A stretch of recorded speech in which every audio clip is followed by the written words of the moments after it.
ചാനലിലേക്ക് എല്ലാവർക്കും സ്വാഗതം. ഇന്നത്തെ എൻ്റെ റെസിപ്പി വളരെ എളുപ്പം ഉണ്ടാക്കിയെടുക്കാവുന്ന ഒരു ശർക്കര പായസമാണ്. ഏത് ഒക്കേഷനിലും ഉണ്ടാക്കാവുന്ന ഒരു പായസമാണ്. നമുക്കിതിൻ്റെ വീഡിയോ ഒന്ന് കണ്ടു നോക്കാം. പായസം ഉണ്ടാക്കാനായിട്ട് ഞാൻ 1 കപ്പ് ഉണക്കലരിയാണ് എടുത്തിരിക്കുന്നത്. ഇത്തരം പായസങ്ങൾ ഉണ്ടാക്കാനായിട്ട് ഉണക്കലരിയാണ് നല്ലത്. ഈ അരി നന്നായിട്ട് കഴുകി നമുക്കിതിൻ്റെ വെള്ളം പോകാനായിട്ട് വെക്കാം. വെള്ളം പോകാനായിട്ട് നമ്മൾ അരി കഴുകി വെച്ചിട്ടുണ്ട്. പായസത്തിൻ്റെ ക്വാണ്ടിറ്റി കൂട്ടണമെങ്കിൽ ഇതനുസരിച്ച് അളവുകൾ എടുത്താൽ മതി. ഈ അരി നമുക്ക് ഈ പാത്രത്തിലേക്ക് ഇട്ട് കൊടുക്കാം. ഇത് വേകാനായിട്ട് 1 കപ്പ് അരിയാണ് എടുത്തത്. 3 കപ്പ് വെള്ളവും കൂടി ഒഴിച്ചു കൊടുക്കാം. ഈ അരി ഒത്തിരി വെന്ത് പോകരുത്. നമുക്ക് ആദ്യത്തെ ഒരു തിളക്കിയത് ഫുൾ ഫ്ലെയിമിൽ വെക്കണം. പിന്നെ നമുക്ക് വെള്ളം വറ്റി പോകാതിരിക്കാനായിട്ട് ചെറിയ ഫ്ലെയിമിൽ ഏറ്റവും ലോയിലിട്ട് അരി വേവിക്കാവൂ.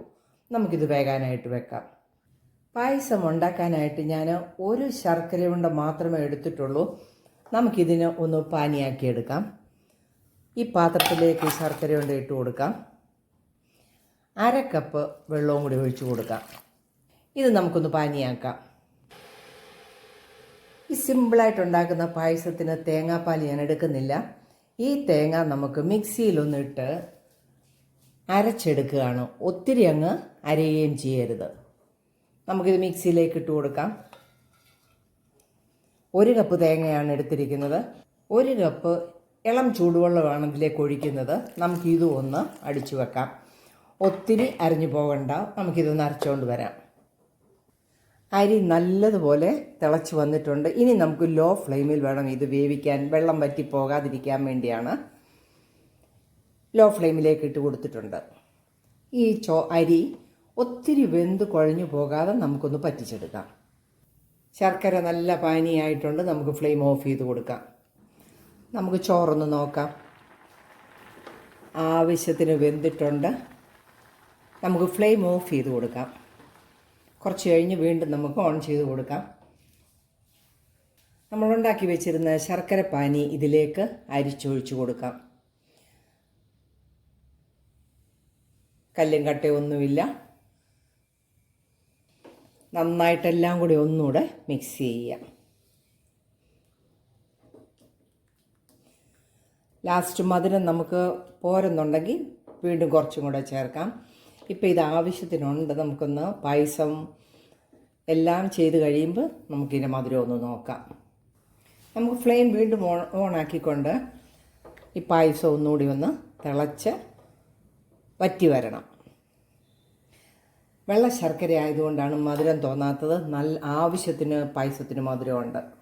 നമുക്ക് മധുരമൊക്കെ ബാലൻസ് ചെയ്യാനായിട്ട് ഒരു 1/2 ടീസ്പൂൺ ഉപ്പും കൂടി ഇട്ട് കൊടുക്കാം.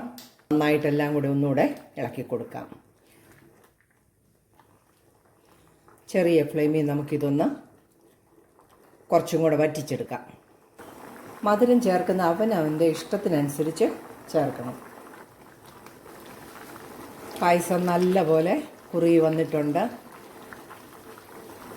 ഇതിലേക്ക് നമ്മൾ തേങ്ങായും കൂടെ നമ്മൾ 1 കപ്പ് വെള്ളത്തിൽ അരച്ച് വെച്ചത് ഒഴിച്ചു കൊടുക്കാം.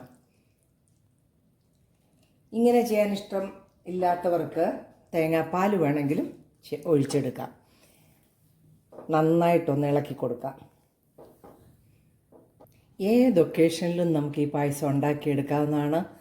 വളരെ പെട്ടെന്ന് നമുക്ക് ഉണ്ടാക്കാവുന്ന ഒരു പായസമാണിത്. ഇതിലേക്ക് 1 ടീസ്പൂൺ ഏലക്കാപ്പൊടി ഇട്ട് കൊടുക്കാം. 1/2 ടീസ്പൂൺ ചെറുജീരകത്തിൻ്റെ പൊടിയും കൂടി ഇട്ട് കൊടുക്കാം. നന്നായിട്ട് മിക്സ് ചെയ്യാം. ഫ്ലെയിം വളരെ കുറച്ചേ വെക്കാവൂ.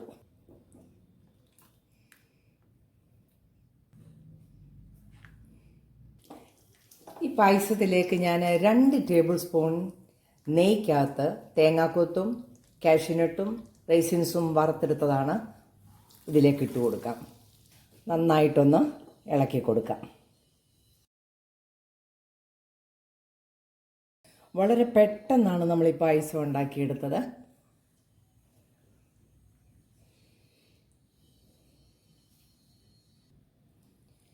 എല്ലാവരും ഇത് ട്രൈ ചെയ്ത് നോക്കണേ. ഇഷ്ടമായാൽ എൻ്റെ ഫീഡ്ബാക്ക് അറിയിക്കുമല്ലോ. വീഡിയോ ഇഷ്ടമായാൽ ലൈക്ക് ചെയ്ത് സപ്പോർട്ട് ചെയ്യാൻ മറക്കല്ലേ. നല്ല റെസിപ്പിയുമായിട്ട് വീണ്ടും കാണാം. Thank you.